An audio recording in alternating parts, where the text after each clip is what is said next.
A mi mamá se le entregaron a una persona en el tren. Mi mamá no era una bebé, era una niña, pero se le entregaron a un individuo y le dijeron, ella tiene que llegar a tal lugar. Y esa monja fue la que un tiempo más tarde me va a decir, ¿usted nunca ha pensado que podría ser sacerdote? Ese fue el inicio del inquietud. Ahí llega el momento en que entonces llega el enamoramiento, llega la novia y voy a misa con mi novia. Y en ese momento me dejaron de hablar de vocación, porque yo empecé a ir a los preseminarios, pero yo tenía la novia todavía, yo no la había dejado. Hoy tenemos un gran invitado, el padre Yulfo Hoffman. Lo dije bien, ¿verdad? El apellido lo Sí. Bienvenido. Los apellidos. Los apellidos. Los apellidos. Los apellidos. Yulfo Hoffman son mis apellidos. Así mismo. Sí. Bienvenido, padre. Qué bueno bien. que estás aquí con nosotros. Gracias por la invitación y gracias por esta oportunidad de poder compartir un poco. A ver qué contestamos a lo que me preguntan. No, tranquilo, es sencillo, no hay que ponerse nervioso. Voy a comenzar preguntando de ese segundo apellido, Hoffman, que me dio un poquito de trabajo pronunciar. Sí. ¿De dónde viene ese alemán. apellido y por qué? Bueno, obviamente mi mamá es alemana. Mi papá, los Yulfo, son de Aguadilla, el nombre es Néstor, mi nombre es Néstor. Yulfo son de Aguadilla, mi papá es aguadillano, mi mamá es alemana. Mi papá y mi mamá se conocieron en Alemania, papi estaba en el ejército en aquellos entonces y de ahí surgió el enamoramiento, se casaron y Rapidito se la vinieron, trajo para acá, sí. Qué bien, qué bueno, qué historia bonita. Mi mamá lleva, de hecho, 60 años en Puerto Rico, o sea que... Es boricua, ya es boricua, como uno dice. Si te habla con el acento, porque el alemán es muy fuerte, entonces el acento lo ha tenido toda la vida, pero sí, lleva toda la vida. ¿Y el alemán en la casa? Nada, cero. Nada. No me pregunten nada en alemán, cero. Para que Guten Morgen o algo así. Sí, nada. Qué bien, qué interesante historia. Son 6 hermanos. 6 hermanos. De padre y madre somos 4, por parte de padre tengo 2, pero en total somos 6. 6 hermanos. 3 hermanas, 3 hermanos, sí. Qué bien, qué bueno. ¿Qué número haces ahí? Yo soy el tercero. Muy bien, estás en el medio. En el mismito medio. Qué bien. ¿Y qué se siente en la casa de un padre militar y una madre alemana? ¿Cómo fue Realmente nosotros no vivimos la parte militar porque mi papá fue su parte de juventud. Él tan pronto dejó el ejército es que regresa a Puerto Rico. Primero, de hecho, vivió en Nueva York por un corto periodo de tiempo. Nació la hermana mayor, después viene a Puerto Rico, ahí ya hacemos el resto de nuestra vida. Así que no era... mi recuerdo de infancia, mi papá es un civil, una familia... ¿Y luego a qué se dedicó? ¿Estaba retirado del ejército? Sí, ajustador de seguros. Él trabajaba en seguros. Qué bien. Seguros. ¿Y tu mamá estaba...? Mi mamá básicamente colaboraba con él y comenzó también en lo que es la industria de seguros y más tarde también terminó trabajando en básicamente lo mismo. Qué bien. En tramitar las reclamaciones de los seguros, etcétera. Mira qué bien. Y ese ambiente cristiano de vida de fe, ¿cómo se va viviendo en casa? Sí y no. Mi casa, mi papá y mi mamá ambos, pues vienen de tradiciones cristianas, no de prácticas religiosas. Así que, aunque en algún momento sí, luego más tarde se enfriaron. Cuando yo me crié, pues en mi casa no había había fe, pero no una práctica religiosa. Como tantos, o sea, como probablemente la gran mayoría de las personas. Y pues se fue desarrollando, es una vida de familia muy normal. Mis hermanas y yo pues empezamos a estudiar en las escuelas cercanas. Por un breve periodo yo estuve en un colegio igual que mis hermanas, pero muy breve, 1 año. Y de hecho fue porque no me aceptaron en la escuela pública porque estaba bajo la edad. Y yo cumplo en diciembre. Estás ahí, entonces, o no estás muy temprano o estás ni... muy tarde, exacto, para el semestre. Y a finales de diciembre. Pero luego ya prácticamente, desde mi segundo grado de escuela elemental, todo fue escuela pública en Villa Carolina, en Carolina, que fue donde me crié, donde he estado casi toda la vida, hasta que me gradué de escuela superior. Qué bien. Y entonces, ¿cómo había alguien, algún pariente o algo que sostenía, algún abuelo, algo de esa vida de fe? No, lo que sucedió en mi caso, tenía que ver más con la comunidad. La parroquia a la que pertenecen mis padres por territorio, donde viven, es Santo Cristo de los Milagros. Y hubo dos momentos. En la infancia, la catequesis en la parroquia se daba en los hogares. Y cerca de mi casa pues habían unas catequistas. Ese fue un primer encuentro, pero que no fluyó. O sea, llegamos a coger algo de catequesis porque reunían a todos los muchachos de la calle, les daban catequesis, pero como en mi casa no había la práctica, pues eso no progresó. Se enfriaba, exacto. No. Pero más tarde hubo en Santo Cristo de los Milagros un grupo de jóvenes, se llamaba el Encuentro Juvenil Jordán. De hecho, una época en la que hubo 3 grupos de jóvenes en la parroquia y se dedicaban a hacer retiros para jóvenes. Y algunos vecinos míos pues fueron a ese retiro, entonces te hablaban de la experiencia de retiro. A mí me dio mucha curiosidad y temprano en mi juventud, estaba en mis tardes, en el último periodo de mis 13 años. Se supone que uno pudiera ir a un retiro de eso con 16, pero yo fui bien colado porque era una de esas edades donde uno está más grande de la edad que tiene, así que medio me colaron. Y físicamente también, pues eres sí, alto. Ya era un preadolescente, claro. Era bastante alto. Y yo me colé en 2 o 3 así también, sí. Me permitieron asistir. Entonces, a partir de ese retiro, en el año 81,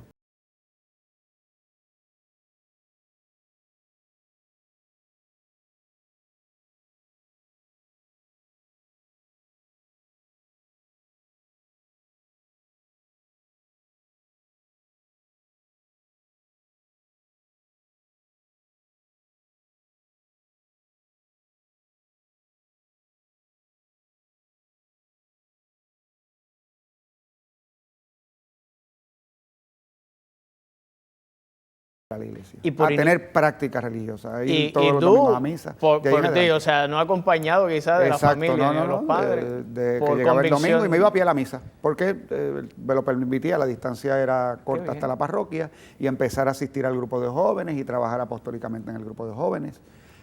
Y a prepararme para los sacramentos también. Qué interesante, muchas veces vemos ese fervor a través de un abuelo, a través de un padre, y cómo aquí en tu caso ha sido a través de, como te dije, experiencia. Existía, o sea, hay inquietudes religiosas, pero no había una práctica formal. Qué bien. No es que en mi casa no creyeran, simplemente no había esa práctica formal. Pero que es interesante porque estos testimonios justamente pretenden eso, dar a conocer que no hay un camino exactamente igual, idéntico de llamada y de vida de fe. Hay algunos que han estudiado toda la vida en colegio católico, han recibido una formación muy católica, desde muy pequeños tienen claro que quieren ser sacerdotes, jugaban a ser sacerdotes cuando pequeños y, ¿verdad?, conocer estos testimonios. Claro, en mi caso ni idea. Yo no había ningún signo vocacional hasta entrar a la iglesia. Incluso cuando entro a la iglesia tampoco era empezar a caminar en la fe. Empecé a caminar en la fe y al retiro que yo asistí, asistió una religiosa, Sol Rosa de Fátima, de las Dominicas de la Presentación. Ellas trabajaban en la comunidad parroquial y en el Colegio María Auxiliadora, que estaba adyacente también a la comunidad. Entonces, a esta religiosa le piden que dé una charla en el retiro, una de las últimas charlas. Cuando está terminando el retiro, yo me acerco donde ella y le digo, yo no he hecho la primera comunión. Y entonces, parece que eso le impactó porque me cogió mucho cariño y me adoptó. Esta religiosa me adoptó. Y poco después, ella creó un grupo, como un grupo de adultos, para prepararlos para hacer la primera comunión. Y entonces me incorporó a ese grupo. Y la verdad que el tiempo fue relativamente corto. En la parroquia estaba el padre Joaquín Mancilla, era el párroco allí en Santo Cristo de los Milagros. Y en ese tiempo corto, pues me preparó y llegó el día de la primera comunión. La primera comunión iba a ser el 24 de diciembre en la misa vespertina de Navidad. Oh, wow. En mi caso, no lo comenté ahorita, dije que yo nací en diciembre, pero mi cumpleaños es el 25 de diciembre. Mira. Ese es el único signo. El único signo vocacional es ese, fuera de eso no hay otro. Pero bueno, 25 de diciembre.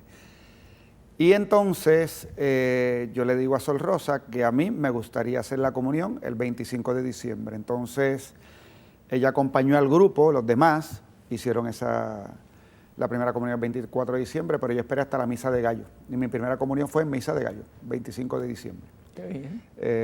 Y fue después, a los 3 meses de yo haber hecho el retiro. El día de tu cumpleaños. El día de mi cumpleaños, primera y quien comunión, estaba sentada al lado mío era Sol. era Sol Rosa. Y no se le dijo a nadie, lo sabía en la parroquia. Wow. Ella era la que la sabía, ella fue la que me acompañó. Cuando llegó el momento de comulgar en la misa, ella me dijo, vamos. Yo me paré junto a ella. Wow. Regresa el evento más importante a la evangelización en Puerto Rico. Llega la 5ª edición de los Premios Influenzando 2023. El 8 de diciembre se volverá a hacer historia desde el Colegio Marista de Guaynabo, con las presentaciones exclusivas de grandes estrellas de la música católica. En directo, la celebración más importante a la evangelización en Puerto Rico. Premios Influenzando 2023. Boletos en www.influenzando.com. Y esa monja fue la que un tiempo más tarde me va a decir, ¿usted nunca ha pensado que podría ser sacerdote? Ese fue el inicio de la inquietud. Mira. Si ella no me lo hubiese dicho, yo jamás No te lo hubiese planteado pensado. nunca. Qué bien. ¿Cómo ha sido esa relación con la familia materna? Que ella vino, tu madre vino, pero tu familia quedó allá. La verdad es que a través del tiempo distante y poca, porque pues la dificultad de, bueno, mi mamá se comunica con ellos y ahora con la tecnología pues pudo durante estos últimos años comunicarse más. Realmente poca, casi nada. En mi caso, en el caso de nosotros, como te dije, mi mamá se podía comunicar, siempre tenía que ser en alemán. Tenía hermanos allá y tiene dos hermanas. Okay. Tiene 2 hermanas y tiene una sobrina. O sea, la familia es bien pequeña. Oh, wow. Bien pequeña. ¿De qué parte de Alemania? Es que es complejo. Ellos para la Segunda Guerra Mundial estaban en el este de Alemania.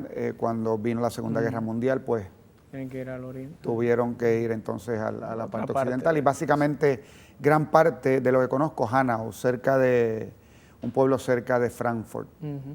Pero las historias pues son historias de posguerra. Wow. La infancia de mi mamá son historias de posguerra, tanto que en el momento en que ella va a cruzar de un lugar a otro, a mi mamá se le entregaron a una persona en el tren. Wow. Esa imagen que se vio en estos días en Afganistán. Ajá. Mi mamá no era una bebé, era una niña, pero se le entregaron a un individuo y le dijeron, ella tiene que llegar a tal lugar. Oh, wow. Y la montaron en el tren para que ella cruzara la frontera. Y pudo cruzar solita, y más tarde sin familia solita. ni nada. Luego se tendría familia, entonces sí, pero luego entonces el resto de la familia se le entregan a algún sí. pariente, pero en ese momento era un desconocido. Sí. Oh, sí. Wow, qué fuerte. Más tarde, entonces es que se consolida y etcétera. O sea, pero mi mamá vio tuvo las 2 experiencias, volvemos en tiempos de posguerra, tuvo la educación en los 2 lugares y vivió una niñez de mucha pobreza, de mucha pobreza. Pero ya cuando conocí a mi papá, pues está en una situación más estable y ya ahí es que puede entonces venir a Puerto Rico y tener entonces la experiencia de vida que tuvo acá. Espectacular, wow. Tiene que ser impresionante hablar con ella. Sí. De eso. Sí. ¿Cómo se llama tu mamá? Mi mamá se llama Hannelore. Hannelore. Pero acá le dicen Hanna. Y la experiencia con los primos que te interrumpí ahí. Sí, ellos vinieron, mis primos vinieron, mi prima, porque es una prima, se casó y vino a Puerto Rico por un tiempo yo infante, niño. Y luego recientemente, pues tengo una tía ya que cumplió sus 90 años hace 3 años atrás, 2 años atrás, y entonces tuvimos la oportunidad, los hermanos, fue la primera vez que nosotros, los hermanos, con mi mamá y con mi papá, nos fuimos para Alemania y estuvimos allá y pasamos como 2 semanas. Oh, wow. Un tiempo espectacular. O sea, qué bien. Ya fue compartir con más calma y lo pasamos espectacularmente bien. ¿Y con la familia acá, abuelos paternos? Acá es distinto. Acá mi papá, yo Carolina, conocía a mi abuelo. Sí, mi papá es puertorriqueño. Abuelitos son. La experiencia de mi familia en Aguadilla, pues es familia numerosa, también muy particular. Y muy particular porque mi papá, de su mamá, de Mita, mi abuela, pues eran 8 hermanos. Pero esos no eran los únicos hijos de mi abuelo. Mi abuelo tenía 16 hijos. Oh, wow. Y 8 eran de su esposa y 8 eran de mi abuela, que no era su esposa. Claro. Luego, pero ya también mis recuerdos, mi papá nace en la adultez de mi abuela. Mi abuela tenía 40 años cuando mi papá nace. Mi papá tiene sobrinos que son más viejos que él en edad, porque él tenía hermanas que estaban pariendo. Claro. Y mi abuela todavía estaba pariendo, ¿verdad? Así que, y así la crianza, pues era esta crianza donde hijos mayores ayudaban, pues muy de pueblo. Sí. Mis recuerdos de mi abuela, pues ya es de abuela mayor, de viejita, ancianita, ¿verdad? Y una mujer también que fue creciendo y recuerdo también de una mujer religiosa, de fe. Obviamente pasó el tiempo. Cuando yo niño, yo nunca conocí a mi abuelo. Sé cómo se llama, Carmelo, era mi papá, Carmelo Yulfo. Yo nunca lo conocí, así que él murió. Y yo a quien conocí fue a mi abuela. Y con el tiempo también una persona de fe, de iglesia y de oración también. Cada cual en su proceso, ¿verdad? Y la familia de acá de Aguadilla, muy numerosa, muy unida, muy unida. Yo recuerdo pues los viajes de Carolina. Mi papá, vivimos en Carolina todo el tiempo. Yo digo que soy natural de Carolina. Nací en San Juan porque el hospital estaba en San Juan, pero fui a Villa Carolina, ahí me crié. Así que cada día de fiesta, cada cosa que había, pues... Ese viaje es una misión. Sin expreso, sin autopista. Sin expreso, sin autopista, la número 6 2. hoy, 8 horas. Un carril para ir, un carril para venir. En días de fiesta que todo el mundo viajaba, así que ese era... Un tren de carros privados. Sí, era fuerte. Me imagino. Pero así era. Una experiencia. Llegaba el Día de las Madres para Aguadilla, llegaba la Navidad para Aguadilla, llegaba así era. Pero que siempre se guardó, aunque sea a la distancia, ese contacto. Mucha unidad en los veranos, pues ir con los primos, con la familia, así que había este sentido de que teníamos que estar pendientes de la familia, por lo menos acá. La familia en Puerto Rico, sí, muy fuerte. Qué bien. Y lo mantuvimos. 13 años, realizas la primera comunión. El retiro, hago mi primera comunión. Sigues ahí activo en tu vida. Empiezo activo en la iglesia, efectivamente, porque hice mi primera comunión, activo en el grupo de jóvenes, trabajo también entonces en los retiros que se trabajaban en el grupo de jóvenes. Y muy comprometido, ahí ya estoy en una adolescencia muy comprometida con la iglesia. En mi casa en ese momento el único que iba... Ningún hermano. Nadie. Y entonces llego a la escuela superior. En medio de ese trabajo, pues mi juventud fue buena, sana. Era sana antes y después también, o sea que dentro de mi formación en escuela superior, pues estaba bien. Mis amistades buenas, volvemos de normal, respetuoso, qué sé yo, no hay nada extraño que contar porque no lo era, eran algunos creyentes, algunos que tal vez no lo eran. Sí, como escuela pública en general, yo soy de ahí muchas amistades, pero buenas, yo conservo buenos recuerdos. Y el tiempo de escuela superior, pues normal, tiempo del enamoramiento, el tiempo de juntarse. En cuarto año de escuela superior. ¿Tuviste novio por ahí? En cuarto año de escuela superior. Qué bien. Sí. Y una experiencia también bonita y me acompañaba a la misa. De hecho, yo tuve, lo interesante fue que hubo un momento dado donde de indicarme, la hermana Sol Rosa, de decirme, tú nunca has pensado, es decir, nunca lo había pensado. Luego, ¿en qué edad te propone eso? Eso, 14 años, 15 años, bien tempranito. Y luego fue como que medio acoso. ¿Por qué? Porque se convirtió en algo constante. Algo ella percibía. Bueno, simplemente percibía probablemente, pero también es que, pues, estoy allí, no me han visto juntarme con nadie, estoy en la iglesia, ahora sí estoy en la iglesia y me gustan las actividades de la iglesia, estoy activo en la iglesia y estoy activo en el grupo de jóvenes.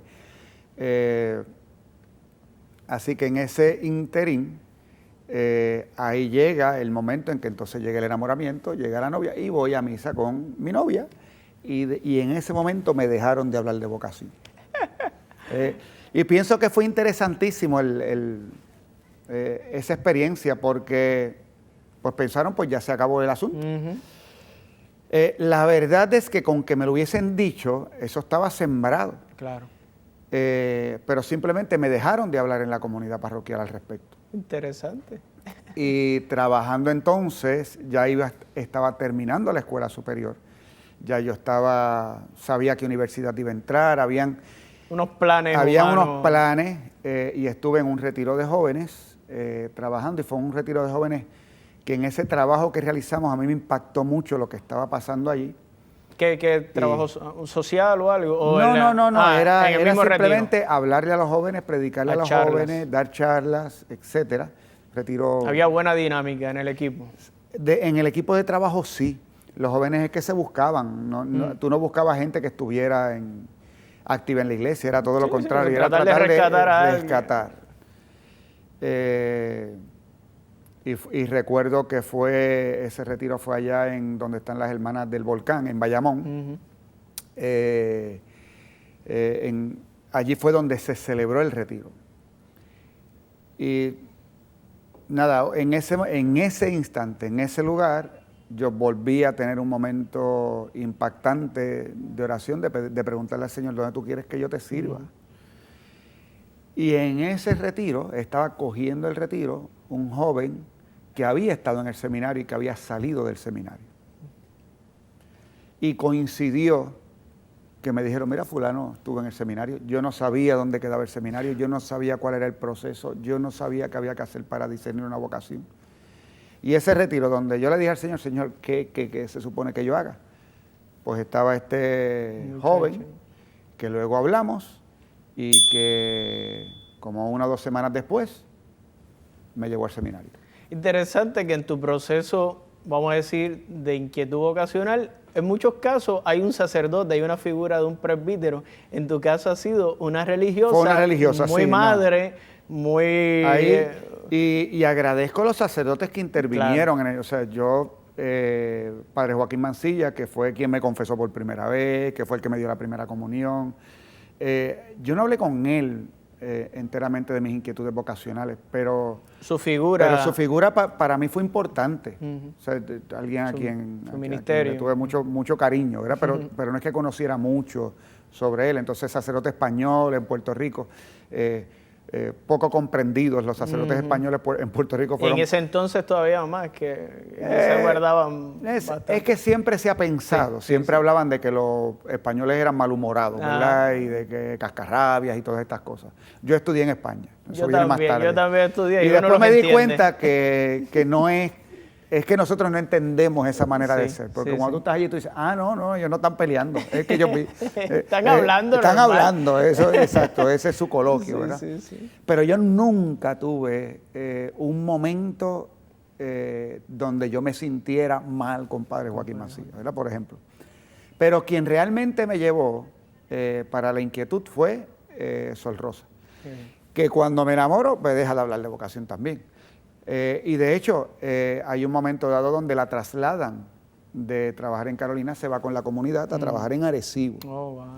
Así que mientras ella ya está en Arecibo, acá es que yo empiezo a tener entonces el otro proceso de que redescubro, más que redescubrir, de que se vuelve algo serio la posibilidad de la vocación sacerdotal. ¿Qué te dijo en esa conversación ese joven que había estado en el seminario que tú dijiste, yo creo que esto puede ser para mí? Yo estuve, él simplemente, entonces... ¿Te orientó? ¿Dónde estaba? ¿Dónde podía ir? Él me llevó, no me orientó, él me llevó. O sea, él me dio pon. Yo fui con él. ¿Uno que acaba de salir del seminario? Yo fui con él.